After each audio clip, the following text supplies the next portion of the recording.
नारायणं नमस्कृत्य नरं चैव नरोत्तमं देवीं सरस्वतीं व्यासं ततो जयमुदीरयेत् मूकं करोति वाचालं पङ्गुं लङ्घयते गिरिं यत्कृपातमहं वन्दे परमानन्दमाधवं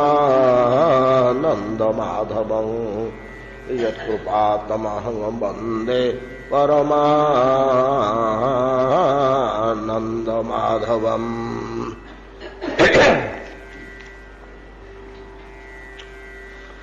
यत्कृपातमहं वन्दे परमानन्दमाधवम्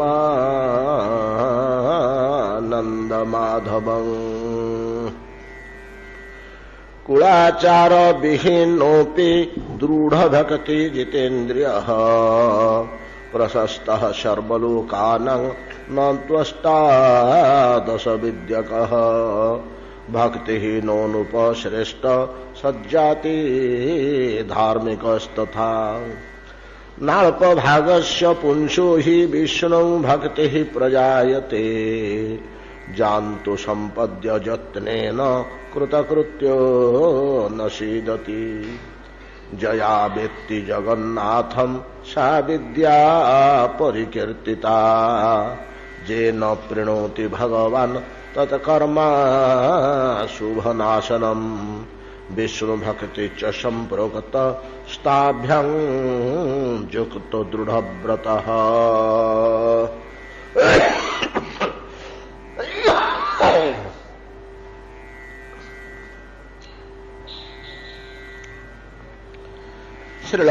श्रीपाद महर्षि जयमिनी मुनि ऋषि सम्मुखरे स्कंद पुराणोक्त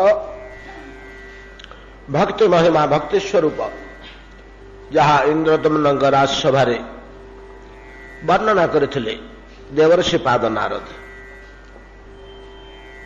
विश्लेषण पूर्वक कहउछन्ति जयमिनी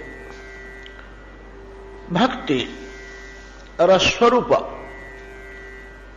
किपरि ई जिज्ञासा थिला इंद्रदम्नंगर भक्तिर महिमा अनर्गल भाव श्रवण कला परे से भक्ति की प्रकार जिनिष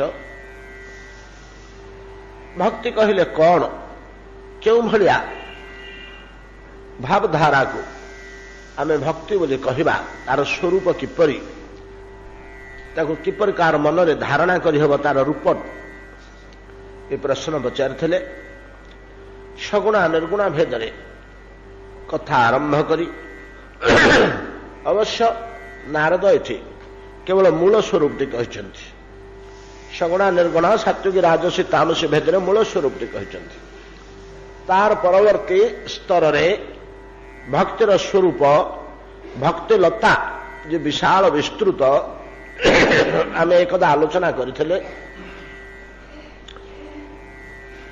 सगुणा भक्ति त्रिधा ठीक कहते किंतु निर्गुणा भक्ति पुणी तीन भाग विभक्त साधन भक्ति भाव भक्ति प्रेम भक्ति साधन भक्ति नवधा श्रवणम कीर्तनम इत्यादि भाव भक्ति केते प्रकार एवं प्रेम भक्ति केते प्रकार याको आमे आलोचना करथिले सेमानंकर पुणी भाग भाग रही सेमानंकर भाग भाग रही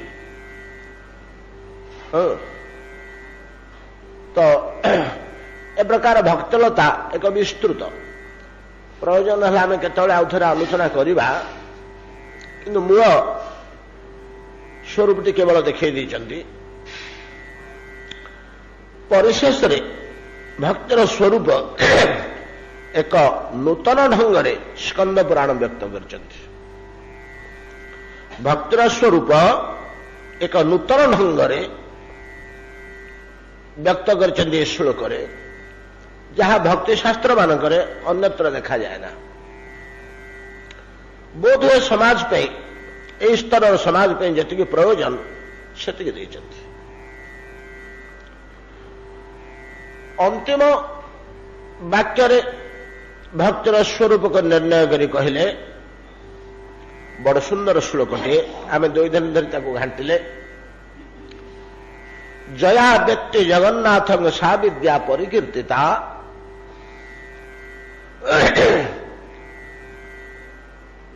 एवं जो कर्म द्वारा जे न कर्मेण भगवान प्रणोति ता अशुभ नाशिनी जया व्यक्ति जगन्नाथ सा विद्या परिकीर्तिता जे न प्रणोति भगवान तत्कर्माशुभ नाशन अशुभ नाशनकारी भगवान संतोष हरिसंतोषण हरिसंतोषण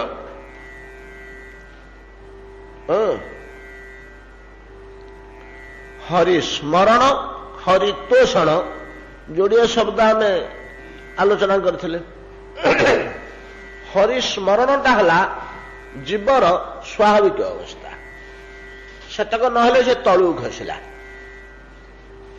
स्मरणटा जदि अच्छी मानव अवस्था अच्छी तोषण जदि प्रक्रिया चली हरितोषण कर्म कर उपरक उपरक चली मनुष्य स्तर ऊर्ध्वे अच्छे हरितोषण हरिस्मरण हरिस्मरणटा जदि नाई ताले मानवीय स्तर निकृष्ट अच्छे नीचे अच्छे तले अच्छे स्मरण कर भगवान को भूली जाइए नाना दुखर कारण से हम हरितोषण जदि करुच्ची मानवीय स्तर ऊर्ध्वे अच्छे मुनि ऋषि स्तर सर्वपूज्य स्तर हरितोषण प्रक्रिया तार चलती भगवान को संतुष्ट करने तार सकल कर्म अभिप्रेत से जहाँ करुच्ची भगवान को प्रीति उद्देश्य भगवान को सुख उद्देश्य काली आम युधिष्ठिर कथा आलोचना करुले भगवान को संतोष निमंते धर्म को छाड़िले सर्वधर्मान परित्यज्य किमिति है तार गोटे सुंदर उदाहरण युधिष्ठिर भाया लोक से धर्म को त्याग कले कहीं धर्म भाया जिन तुम धर्मराज किमी छाड़देल हो ना हरिसंतोषण निमंते भगवान संतुष्ट हे मो धर्म धरिकी मुझे कौटे करी प्रभु जदि संतोष नहेले मु धर्म मेचे धरिकी करी कौटे कि कम आसो मोर से धर्म फर्म सब जाऊ जपरी ब्रजांगना माने कहले प्रभु जदि आरोग्य लाभ करेंगे हाँ मो पाद धूली नियो नारद बोली दिया नहीं देह मुन भगवान को ज्वर हला श्रीकृष्ण को से परीक्षा करुले गोपांगना मान को श्रेष्ठ देखा गोटे लीला छलनात्मिका लीला भगवान को ज्वर हला श्रीकृष्ण को द्वारकार बड़ कष्ट पाइले किमिति भल हे किसी उपाय मिललानी कौन सी प्रेयसीर पादरज बोली हेले ए ज्वर छाड़ो बोली सेमती किसी संधान मिलला महिषी माने के राजी हेलेनी बोले पाद धूली किमिति दू आउ कौन औषध फुषध कर सीना नारद नारद ब्रज को गले खुशी ब्रजांगना मैंने देव के बोले जिते इच्छा से नहीं जाओ किलो तुम नरक को पड़े बोलो भगवान देह पाद धूली मिलो ना हाँ नरक को गले जीवु आम दुख हम कि प्रभु तो आम सुखरे रे आम दुख को किए पचारुचे हे प्रभु सुखरे था तो यहाँ को भक्ति कहुए ये भावना को भक्ति कहुए पदक कह गले खाली भक्ति नुह प्रेम भक्ति निजकू तलितलांत करदे भगवान को संतुष्ट करवा जहाँ श्रीमन चैतन्य महाप्रभु शिक्षाष्टक शेष सीमार कहले आश्रय संबा पादरतांग पिनष्टमांग अदर्शनाथ मर्म हताम करोतु बा जदा तदा बा जथा तथा बा विदधातु लंपट मत प्राण नाथस्तु सएव न अपर ए प्रकार भाव मत से भल पातु कि न पातु आश्लेष मांग मत से आलिंगन करूँ स्नेहालिंगन करूँ अथवा पिनष्ट मांग मत पादरे फोपाड़ी दिंतु फुटबल फोपाड़ा भाया फोपाड़ी दिंतु पादरे कि हृदय जाके धरतु स्नेह आश्लेष मांग पादरतांग पिनष्ट मांग अदर्शनाथ मर्म होता करो तो मो मुह चाहतु नहीं कि ठीक अच्छे मो मुह चाहवा किसी आवश्यक नहीं से भल था मत प्राण नाथस्तु सएव ए प्रकार दृढ़ भावना निजर सकल स्वार्थ सकल सुख को परित्याग कर दे भगवत प्रीति भगवत सुख संपादन करने को प्रेम कह जाए भक्ति उच्चांग स्तर को पड़ेगा ए क्षेत्र में तो जो कर्म भगवान संतोष उत्पादक से कर्म को भक्ति कहा जाए। एवं ज्ञान क्या कहा जाए? विद्या ना जहा द्वारा आम भगवान को जानी पकेवा चिन्ह पकेवा आमको आ दारू पाषाण भाया दुष्बेनि आमको साक्षात सच्चिदानंद तनु दुष्बे आम साथी कथा हे हसबे चाहे देखिए पचारे उत्तर देवे जीवंत होइजिबे मूर्तिमंत होइजिबे आ पाषाण दारू होइकि रहिबेनि चिन्मय स्वरूप हो जीवंत मूर्ति हिसाब से चल प्रचल हेबे जा द्वारा सेटा को ज्ञान कहा जाए। व्यक्ति ये दुईटा मिसिले भक्ति बोली कहते हरिभक्ति बोली। किंतु टिके एठी डिफरेंस रहा। हाँ ये गोटे स्तर कथा कहले भक्तिर गोटे स्तर कथा कहले। भक्ति श्रीमान चैतन्य महाप्रभु गौर गंभीरारू बालीशाही राधाकांत मठ ठारू दाक्षिणात्य भ्रमण जेतोळे बाहरले तत्कालीन प्रसिद्ध पंडित सार्वभौम भट्टाचार्य कहिथिले महाप्रभु आपण सब जो नुआ नुआ तथ्य जो सिद्धांत सब शुणुचंदी आमे बुझुचु बड़ कष्टरे किंतु इमिति सिद्धांत गुड़ाक भल कहे आ बुझे आमर राय रामानंद बोली जड़े लोक अच्छा आम एगुड़ाक भल धरी पार्नु। आपण जो तथ्य कहते आमे केवल वेद वेदांतर ज्ञाननिष्ठ सिद्धांत उपरे रहीचु। ये भावमयी भागवतीय सिद्धांत प्रीतिमूलक सिद्धांत भक्तिमूलक सिद्धांत ज्ञान ठारू ऊर्ध्वरे एवं तार जो नुआ नुआ तथ्य सब आप दौरान इमितिका यही ढंगर कथा गुड़े सी कहे राय रामानंद सी किए हो ना पंडितटे आज्ञा भल पंडितटे बहु शास्त्र ज्ञान अच्छी भावुक लोकटा तार भगवान प्रति प्रेम भाव अच्छे मु लक्ष्य कर सी आपणकर कथा गुड़ाक सी भल बुझब आम से बुझीपारु ना डाकुन टी कथा मैंने सी कौन ये अच्छा आज्ञा सी राजार दक्षिण हस्त दक्षिण पटु आक्रमण बेसी तो साड़ू राज्य खंड खंड हो क्षय होटा पर्यंत पलि आसलानी कांची पर्यंत जय करते कांची कौटी ये पाखाखरे कांची कांची जाए कौटी रहा नहीं कि कावेरी नदी कूल कावेरी नदी निकट में जाकर कांची कावेरी नदी कहले मैसूर कावेरी नदी जो डैम है पूरा वृंदावन गार्डन विश्व प्रसिद्ध कावेरी नदीर डैम टा ना कृष्णा डाइट राजमहेंद्र ये पाखे कृष्णावेणी कावेरी कूल पर्यंत लंबी जाइए ये किए से उत्कल जय कर नहीं साड़ू खंडे खंडे खंडे खंडे मैंने अधारू बेसी पड़ेगा कौटी जाकि अच्छी मैसूर पाखा घरे मदुरा आरपटे जा विचार कले तो सब छिड़ी छिड़ी छिड़ी आसिक राजमहेंद्री पर्यंत आसीगला राजमहेंद्री ये पाखे बेजवाड़ा एपटे बेजवाड़ा पाखे कृष्णावेणी नदी तार टिके एपट को जो नदी बांकी से राजमहेंद्री जो विजय बाहुड़ा बोली जो कह जाए ना पाखटा बेसी दूर नुह तो से राजधानी करके बसई से अंचल टाक से जगिंट जमी आम राज्य क्षय न हो सी कौन ये अच्छा ये शुणी महाप्रभु गले दाक्षिणात्य भ्रमण में विभिन्न तीर्थ भ्रमण करी करी करी करी करी पाना नरसिंह बोलिकी अच्छी बड़ सुंदर जगह महाप्रभुଙ୍କର ସେଠି ମନ୍ଦିରଟିଏ ପ୍ରତିମୂର୍ତ୍ତି ଅଛି ସେ ପଥର ଉପରେ ପଣା ନରସିଂହ पर्वत दिहरे विशाल नृसिंह मूर्ति एमती आँ करके बसଛନ୍ତି से खाली पणा पीबे पाखे आउ कि भोग लगे ना गुड़ पणा गुड़ गोलमरीच ଆଉ ସେ ଆଁ କରି ବସିଛନ୍ତି ତାଙ୍କ ପାଟି ଭିତରେ 2-3 ବାଲ୍ଟି ପଣା ପୁରେ ବଡ଼ ଆନନ୍ଦ ଲାଗେ। ସେ ତଳେ ତଳେ ତାଙ୍କର ସେବକମାନେ ପଣା ଭର୍ତ୍ତି କରୁଥିବେ ତାଙ୍କ ପାଟିରେ, ସେ କୁଆଡ଼େ ପଳଉଛି ଢକ ଢକ ଢକ ପିଇ ଯାଉଛନ୍ତି। ସେ ବଡ଼ ସୁନ୍ଦର ଦୃଶ୍ୟ ପର୍ବତ ଉପରେ। ଦର୍ଶନ କଲେ ପାନାନର ସିଂ।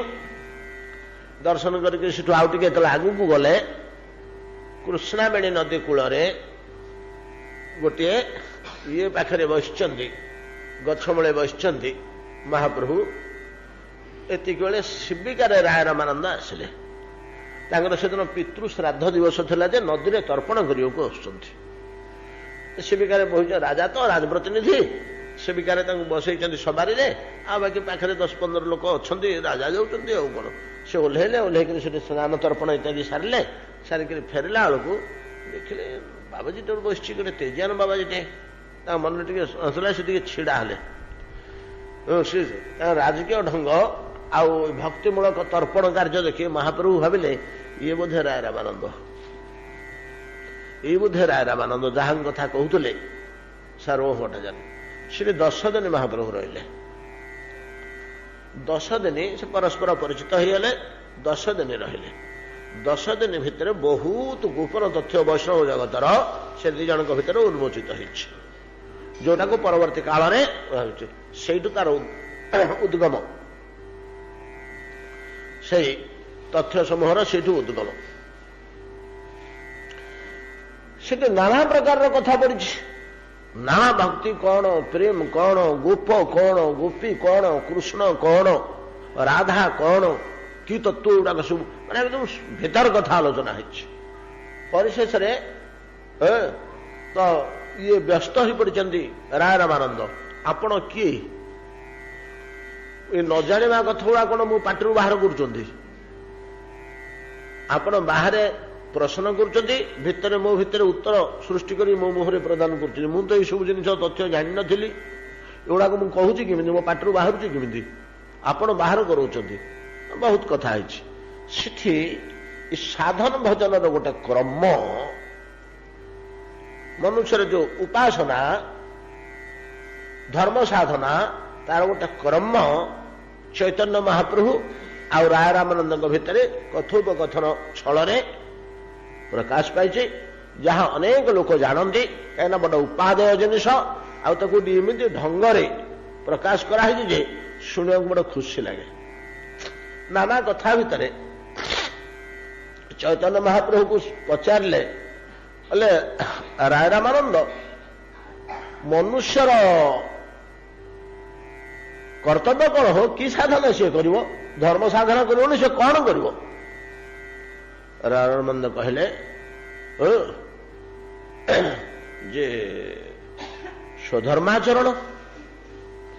ଧର୍ମାଚରଣ କରିବ କହିଲେ ସ୍ୱଧର୍ମାଚରଣ କରିବ। ସେ ଯୋଉ ବର୍ଣ୍ଣରେ ଅଛି, ଯୋଉ ଆଶ୍ରମରେ ଅଛି, ସେଥିରେ ଯାହା ଶାସ୍ତ୍ରରେ କୁହାଯାଇଛି, ଯାହା କରିବା କଥା ବେଦ କହୁଛନ୍ତି, ସ୍ୱଧର୍ମାଚରଣ କରିବ। ପ୍ରଭୁ ବୋଲେ ହଁ ଠିକ, ସ୍ୱଧର୍ମାଚରଣ କରିବା ଉଚିତ। ଆଗେ କହ, ସ୍ୱଧର୍ମାଚରଣ ବାଦେ ଆଉ କ'ଣ ଅଧିକ କର୍ତ୍ତବ୍ୟ ଅଛି କି? ସ୍ୱଧର୍ମାଚରଣ କରି କରି କରି ତାର ସିଦ୍ଧି ଲାଭ ହେଲେ ଆଉ କ'ଣ ଆଗକୁ କରୁଛି? ରାୟ କହେ ସ୍ୱଧର୍ମ ତ୍ୟାଗ ସର୍ବଧର୍ମସାର। ପ୍ରଥମେ କହିଲେ ସ୍ୱଧର୍ମାଚରଣ, ଆଉ କ'ଣ ଆଗକୁ ଅଛି କହ ବୋଲି କହିଲେ ସ୍ୱଧର୍ମ ତ୍ୟାଗ, ଅର୍ଥାତ ବୈରାଗ୍ୟାଚରଣ। ସ୍ୱଧର୍ମ ତ୍ୟାଗ କିଏ କରେ? ସନ୍ନ୍ୟାସୀ ମାନେ ବୈରାଗ୍ୟାଚରଣ କରେ। ପ୍ରଭୁ ବୋଲେ ହଁ ଏଇଟା ଠିକ, ଆଗେ କହ ଆଉ କ'ଣ ଅଛି? ରାୟ କହେ ତ ଜ୍ଞାନ ସିଦ୍ଧି ସାର, ଜ୍ଞାନ ଲାଭ। ସ୍ୱଧର୍ମ ଆଚରଣ ଏଟା କର୍ମ ଭିତରେ ପଳେଇଲା, କର୍ମ କରଣ, କର୍ମ ତ୍ୟାଗ, ତୃତୀୟରେ ହେଲା ଜ୍ଞାନ ଲାଭ। ଜୀବଟା ଧର୍ମ ମାର୍ଗରେ ପାଉଛରେ ଉପରକୁ ଉପରକୁ ଉଠୁଛି। ଜୀବଟା ସାଧକ ଜୀବ, ଧର୍ମାଚରଣକାରୀ ଜୀବ ଧୀରେ ଧୀରେ ଉପରକୁ ଉଠୁଛି ସ୍ତର ଅନୁସାରେ। ପ୍ରଥମେ ସ୍ୱଧର୍ମାଚରଣ ବା କର୍ମାଚରଣ, ତାପରେ ସ୍ୱଧର୍ମ ତ୍ୟାଗ ବା କର୍ମ ତ୍ୟାଗ, ତାପରେ ଜ୍ଞାନ ଲାଭ। ଚତୁର୍ଥ प्रभु बोले एह है ठीक आगे कहार राय बोले ज्ञान मिश्रा भक्ति धर्म सार तापर कहूँ ज्ञान मिशा भक्ति खाली ज्ञानटा थिला ज्ञान सहित जो भक्ति मिशिला से ता ऊपर जिनिस तो स्वधर्माचरण स्वधर्म त्याग ज्ञान लाभ ज्ञान मिश्रा भक्ति बुझिपारे ना ज्ञान मिश्रा भक्ति मन रखि था ज्ञान मिश्रा भक्ति प्रभु बोले आगे कहो आर राय कहे ज्ञान हीना भक्ति सर्वधर्म सार ज्ञान मिश्रा भक्ति तापर कहूँ ज्ञान हीना भक्ति आउ गोटे स्तर उपरକୁ पड़े ज्ञान अलग होगा केवल भक्ति रहीगला प्रभु बोले एह उत्तम ए पर्यंत कहते एह एठू कहले एह उत्तम आगे कह आर राय बोले प्रेम भक्ति सर्वधर्म सार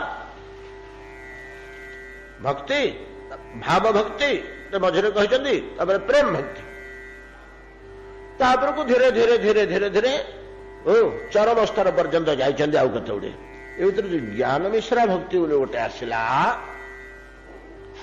ज्ञान हीना भक्ति ज्ञान मिश्रा भक्ति अर्थात ज्ञान और भक्ति एकाठी मिशिकी अच्छी ज्ञान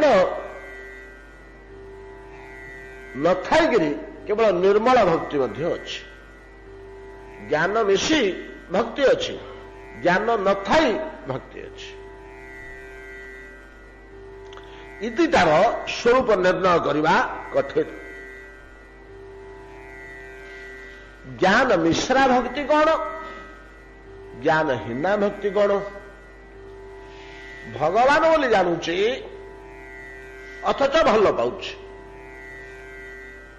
भल पाइबाटा भक्ति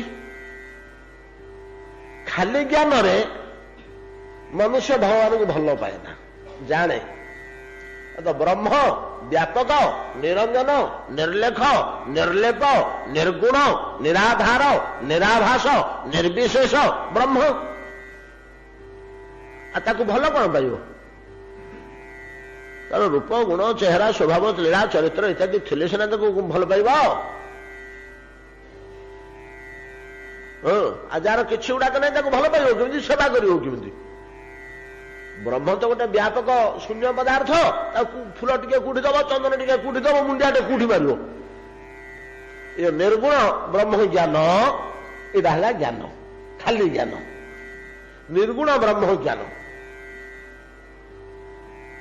किंतु सगुण ब्रह्म ज्ञान जदि आसला ताहले भक्ति मिशिला सगुण ब्रह्म ज्ञान कहले हाँ ब्रह्म जे तार हाथ अच्छी गोड़ अच्छी देह अच्छी कृष्ण को मध्य आम परम ब्रह्म कहूचे राम को मध्य परम ब्रह्म कहूचे जगन्नाथ को परम ब्रह्म कहूचे किंतु यहाँ तो सब रूपरेख चेहरा अच्छी के कला के गोरा के श्यामल के चक्का आखि के कमल नयन के चतुर्भुज के दुभुज यहाँ तो सब अंग प्रत्यंग अच्छी ये ब्रह्म मानकर अंग प्रत्यंग अच्छी जो ब्रह्म मानकर अंग प्रत्यंग अच्छी बोली आमर धारण जान ब्रह्म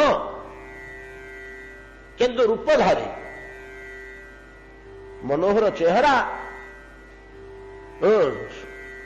सुंदर मूर्ति भोग लगा जाए आरती है सेवा करा जाए से स्नान करती भोजन करती शयन करती स्तुति स्तव करा जाए से कृपा करती जीव को दर्शन दियंती वर प्रदान करती इटा हला सगुण ब्रह्म कौन बुझिपारे ना माने ब्रह्म किंतु रूपरेख अच्छी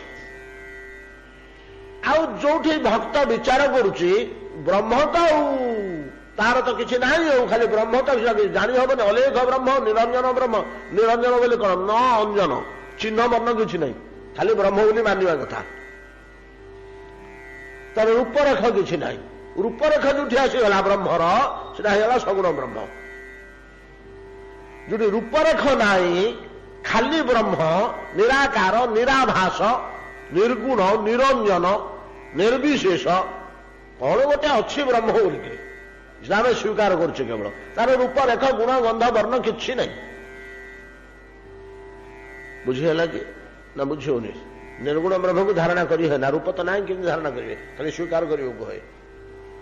ତେଣୁ ସ୍ୱୀକାର କେବଳ କରନ୍ତୁ ଯେ ରୂପ ରେଖ ଗୁଣ ବର୍ଣ୍ଣ ଗନ୍ଧ କିଛି ଅଙ୍ଗ ପ୍ରତ୍ୟଙ୍ଗ ନଥାଇକିରି ଖାଲି ବ୍ରହ୍ମ ବୋଲି କିମ୍ଭୂତ ପଦାର୍ଥ ସଚରାଚର ସର୍ବତ୍ର ପରିପୂର୍ଣ୍ଣ ହୋଇକି ରହିଛି, ଅନ୍ତରେ ବାହାରେ ସର୍ବତ୍ର ତା ନାଁଟା କେବଳ ବ୍ରହ୍ମ, ଆଉ ତାର କିଛି ନାହିଁ, ଧରି ହବନି। ନିରାକାର ତ ଆଉ ନିରାକାର ବ୍ରହ୍ମ ଆଉ ପଦକରେ ବୁଝିଲେ ଆଉ ନିରାକାର ବ୍ରହ୍ମ, ଏଟା ତ ସାକାର ବ୍ରହ୍ମ। ଜଗନ୍ନାଥ ସାକାର ବ୍ରହ୍ମ, ସେଇ ବ୍ରହ୍ମ କିନ୍ତୁ ଆକାର ଅଛି। ରାମ ବ୍ରହ୍ମ କିନ୍ତୁ ଆକାର ଅଛି। କୃଷ୍ଣ ବ୍ରହ୍ମ ଗୋଟେ ଆକାର ଅଛି। ନୃସିଂହ ବ୍ରହ୍ମ କିନ୍ତୁ ଆକାର ଅଛି। ତାଙ୍କ ଚିତ୍ରପଟକୁ ମୂର୍ତ୍ତିଟାକୁ ଦେଖିଦେଲା ଆରେ ନୃସିଂହ ମନ୍ଦିରଟାରେ ଏଇଟା କି ଦେଉଳ ହିଁ ବିଷ୍ଣୁ ମନ୍ଦିର ଭଳିଆ ଦୁଶୁଛି, ଚାଲ ଟିକେ ଦେଖିବା ଭିତରକୁ। ଏ ରଘୁନାଥ ମନ୍ଦିର, ରାମ ଲକ୍ଷ୍ମଣ ସୀତା ବସିଛନ୍ତି। ଏ ରାଧାକୃଷ୍ଣ ମନ୍ଦିର, ଆମେ ଦେଖିଦେଲେ ମୂର୍ତ୍ତିକୁ ଚିହ୍ନି ଦଉଛେ। ମୂର୍ତ୍ତି ଅଲଗା ଅଲଗା ମୂର୍ତ୍ତି ଭେଦ ରହିଛି, କିନ୍ତୁ ସମସ୍ତେ ବ୍ରହ୍ମ। ସେମାନେ ବ୍ରହ୍ମ ନୁହନ୍ତି, ଭଗବାନ ନୁହନ୍ତି ବୋଲି ଆମେ କହିପାରିବାନି। କିନ୍ତୁ ନିରାକାର ବ୍ରହ୍ମ, ତାର ମୂର୍ତ୍ତି ଫୂର୍ତ୍ତି କିଛି ନାହିଁ। ତାର ମନ୍ଦିର କୋଠୁ ଆସିବ? ରୂପ ତ ନାହିଁ, ଆଉ ମନ୍ଦିରଟେ କଣ ହବ? ଆଉ ତାକୁ ଫୁଲ ବାଲୁଟେ କାହିଁ? ତାପରେ ବେକ ନାହିଁ, ତାପରେ ଲୁଗାପଟା କଣ ହବ? ତାପରେ ଚନ୍ଦନ ସିନ୍ଦୁର କଣ ହବ? ତାର ତ କପାଳ ନାହିଁ, କୋଉଠି ଲଗାଇବ ଚନ୍ଦନ? ନିରାକାର ବ୍ରହ୍ମ। ଏ ନିରାକାର ବ୍ରହ୍ମଟା ହେଲା ଜ୍ଞାନ। ନିରାକାର ବ୍ରହ୍ମଟାକୁ ଜାଣିବା ଜ୍ଞାନ। ସାକାର ବ୍ରହ୍ମ ଜ୍ଞାନ ମିଶା ଭକ୍ତି। କଣ ବୁଝିପାରିଲେ କି? ସେଠି ଜ୍ଞାନ ବି ରହିଲା, ବ୍ରହ୍ମ ଜ୍ଞାନ ରହିଲା। ଇଏ ବ୍ୟାପକରେ, ଇଏ ନିରଞ୍ଜନ, ଇଏ ନିର୍ଲେପ, ଇଏ ନିରାକାର ନିରାଭାସ, ଇଏ ସୃଷ୍ଟିକର୍ତ୍ତା, ଇଏ ସୃଷ୍ଟି ସଂହାର କରନ୍ତି, ଇଏ ବିଶ୍ୱକୁ ପରିଚାଳନା କରୁଛନ୍ତି, ଇଏ ମହାମହିମାଶାଳୀ, ୟାଙ୍କ ଇଚ୍ଛାରେ ହିଁ ସବୁ ହୁଏ। ଏଠି ବସିଛନ୍ତି ସିଂହାସନରେ, ହଁ ସାକାର ବ୍ରହ୍ମ। ଏଠି ମୂର୍ତ୍ତିମାନ ହେଇକି ବସିଛନ୍ତି। ୟାଙ୍କ ମୁହଁଟି ଲମ୍ବାଳିଆ, ବର୍ଣ୍ଣଟି ଶ୍ୟାମଳ, ଆଖି ଗୁଡ଼ିକ ସୁନ୍ଦର, ମୁହଁଟି ହସ ହସ, କେଶ ଗୁଡ଼ିକ କୁଞ୍ଚିତ। ଇଏ ବ୍ରହ୍ମ, ୟାଙ୍କର ଇଚ୍ଛାରେ ବିଶ୍ୱ କରୁଛି, ୟାଙ୍କର ଯୋଉ ସୃଷ୍ଟି ୟାଙ୍କର ଇଚ୍ଛାରେ ଚଳୁଛି। ଏଇ ଜ୍ଞାନଟା ଯଦି ରହିଲା, ଜ୍ଞାନ ସହିତ ଭକ୍ତି ମିଶିଗଲା। କଣ ବୁଝିପାରିଲେ ନା? ଜ୍ଞାନ ସହିତ ଭକ୍ତି ହେଲା। ସାକାର ବ୍ରହ୍ମକୁ ଉପାସନା କରିବାଟା ଆଉ ତା ସମ୍ବନ୍ଧରେ ଜ୍ଞାନ ଲାଭ କରିବାଟା ହେଲା ଜ୍ଞାନ ମିଶ୍ରା ଭକ୍ତି। କେବଳ ଜ୍ଞାନ ଗୁଟାକୁ କୁହାହେଲା ନା, ଯେତେବେଳେ ନିରାକାର ବ୍ରହ୍ମ ଜ୍ଞାନଟା କେବଳ ଅଛି, ଏ ସାକାର ମୂର୍ତ୍ତିକି ମାନୁନି। ସେ ସାକାର ମୂର୍ତ୍ତିକି ମାନେ ନା। ସାକାର ମୂର୍ତ୍ତିକି ନ ମାନିବା ଲୋକ ଅଛନ୍ତି ନା ନାହିଁ ସଂସାରରେ? ଆପଣମାନେ ତ ଜଗନ୍ନାଥଙ୍କ ପାଖରେ ରହିଲେ ଯେ ପିଓର ବୈଷ୍ଣବ ହେଇଗଲେ, ଆଉ ତ ଜ୍ଞାନବାଦୀ ହେଲେନି, କୋଉଠି ଜାଣିବେ? ଆର୍ଯ୍ୟ ସମାଜ ବୋଲିକିରି ଗୋଟେ ଅଛି, ଜାଣନ୍ତି? ସେ ଆପଣ ଜଗନ୍ନାଥଙ୍କ ମହାପ୍ରସାଦ ଛୁଇଁବେ।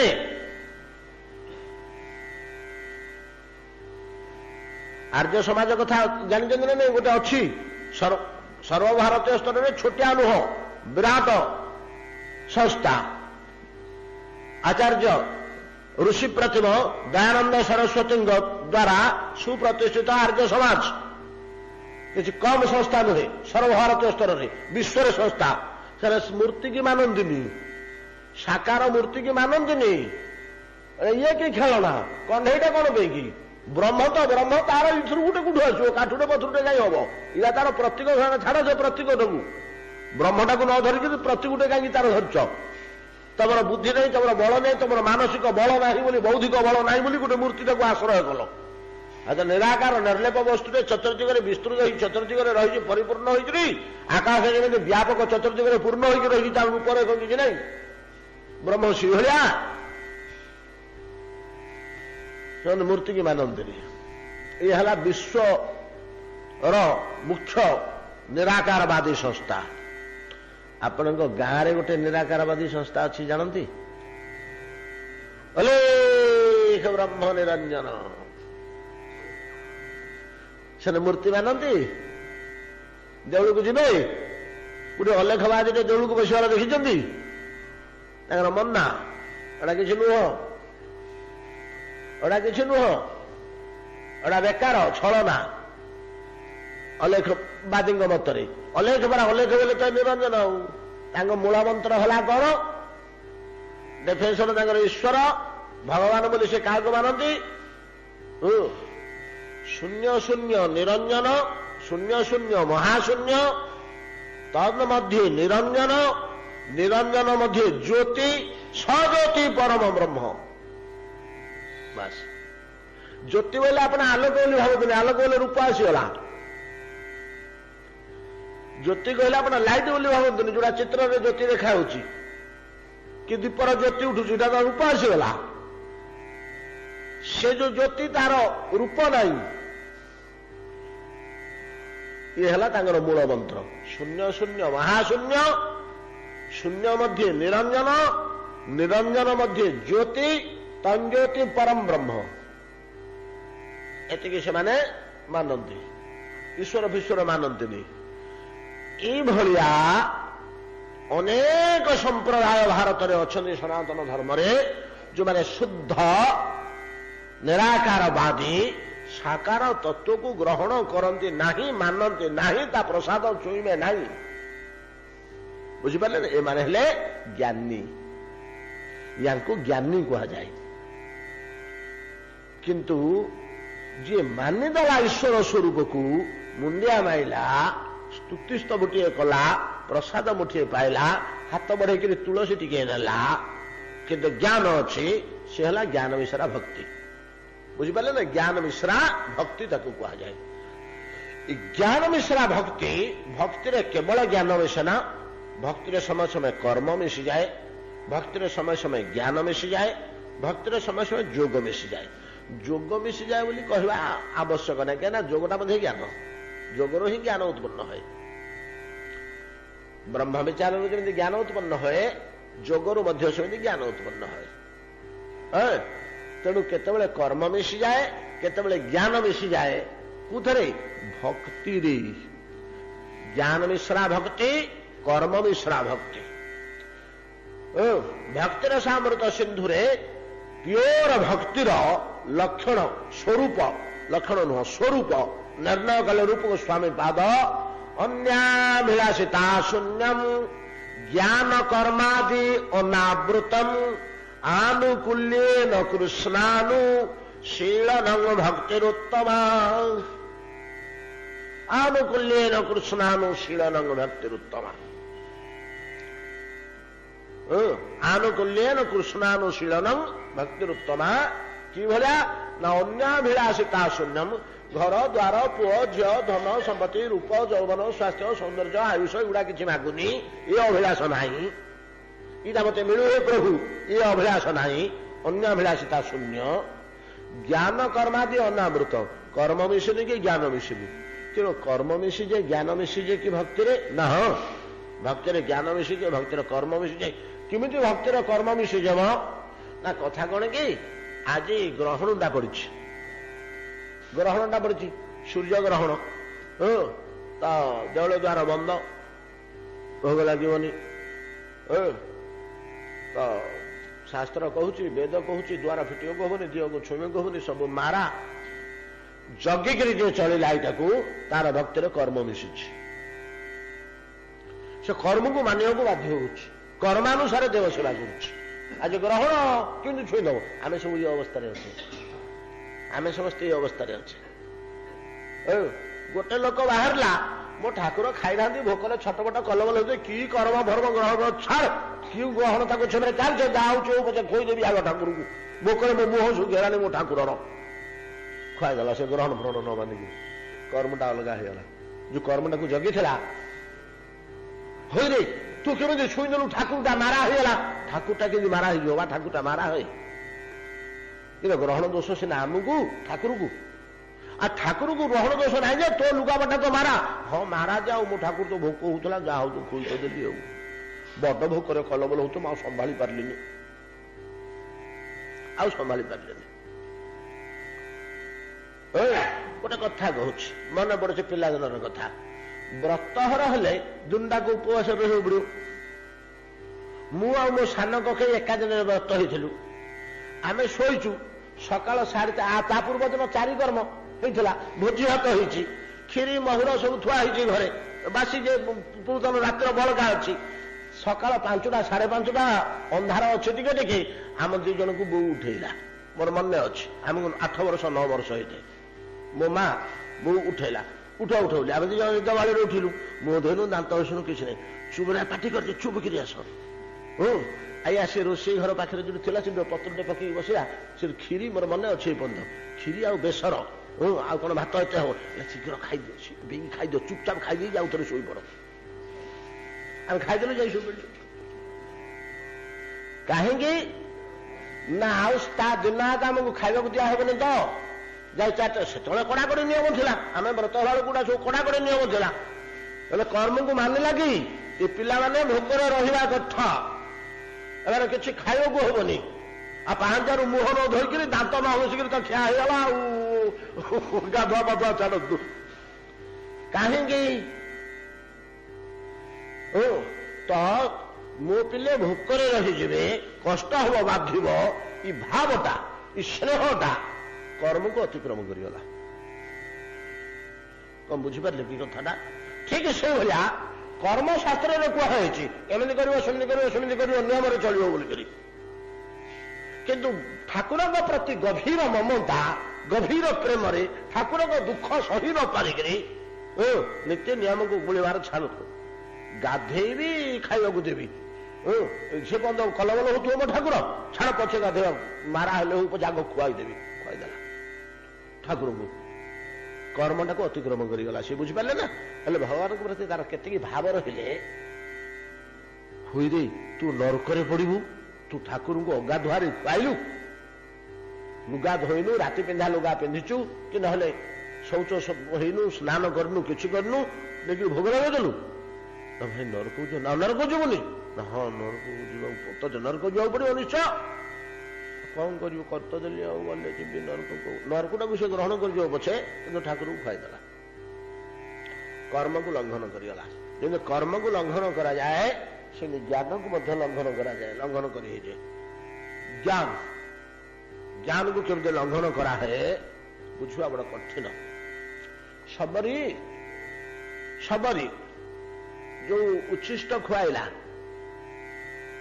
क्या राम को कर्म को अपेक्षा कला कि उच्छिष्ट दबा कर्म कि ना अपकर्म अकर्म निजर उच्छिष्टा ठाकुर को खाइबा देवी जानूँ भगवान गुरु कहते भगवान आसवे से जानूँ भगवान प्रभु तुम भगवान मो गुरुदेव कहते बस खाओ मुझे तुम फलमूल रखी पथर उपर बसईदेला फल खुआला कर्म अपेक्षा कर्म को अपेक्षा कला कि उच्छिष्टा केमी देवी कहीं सी कथा ये बड़ होगी रही सबरी अंठा फल खाଇବା कथा सकल शास्त्र भितर गोटे एग्जाम्पल घटना रूपे कहीं रही कर्म को अतिक्रम कर भक्ति सीखी ज्ञान को मध्य अनेक समय भक्ति अतिक्रम करे से ज्ञान रहे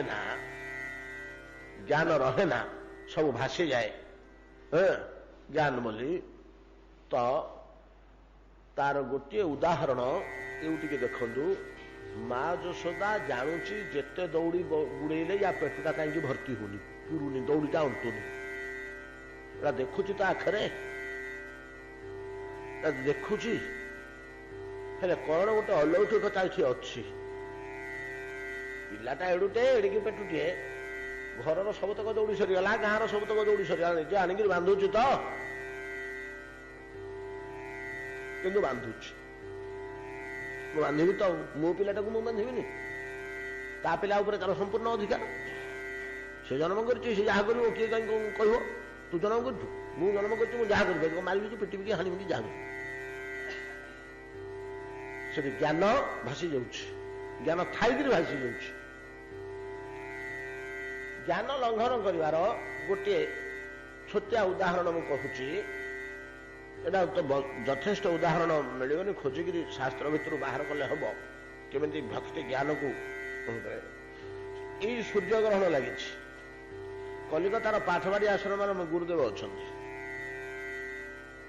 अच्छा ग्रहण आमर सब नियम अच्छी ग्रहण समयटा आम उदंड नाम कीर्तन करूँ आम ये करूँ राति हो कि दिन हो ग्रहण लगे 10-15 मिनट थी आम नाम करुचे आरंभ करुचे खूब जोर उच्च स्वर नाम कीर्तन ग्रहण छाड़ा बंद आम आश्रम मानक ये नियम अच्छी आम आश्रम मानक राधारमण गण में आम सब पालन करूँ झांसपीठार पालन करुँ ଆମର ହରିଦାସ ମଠରେ ମଧ୍ୟ ଆମେ ସେ ନିୟମ ଅଛି। ଅନ୍ୟାନ୍ୟ ମଠ ମାନଙ୍କରେ ଓଡ଼ିଶାରେ ଏତେଟା ପ୍ରଚଳିତ ନାହିଁ ଏଇ ଜିନିଷ, ସେମାନେ ମାନନ୍ତିନି। ତ ସେଠି ତ ଗଙ୍ଗାକୂଳ, ଏମାନେ ବସିକରି ଗ୍ରହଣ ସମୟଟା ନାମ କରିବେ। ନାମ ଯେମିତି ସରିବ, ଏ ଗ୍ରହଣ ଯେମିତି ସରିବ, ସେ ନାମ କରି କରି କରି ଗଙ୍ଗାକୂଳକୁ ଯିବେ। ଗଙ୍ଗାକୂଳରେ ସ୍ନାନ କରି ଆସିବେ, ତାପରେ ଠାକୁର ରୋଷେଇବାସ ଖିଆପିଆ ହବ, ଖାଆପିଆ କରିବେ। ଏମାନେ ସମସ୍ତେ ପିଲାମାନେ ଟୋକାମାନେ ନାମ କରୁଥିଲେ, 50-60 ଅଛନ୍ତି ସେଠି ବାବାଜୀ ମାନେ। ଗ୍ରହଣ ସରିଲା, ଗ୍ରହଣ ସମୟ ଯେମିତି ଗଡ଼ିଗଲା, ସମସ୍ତେ ଗଙ୍ଗାକୁ ଗଲେ।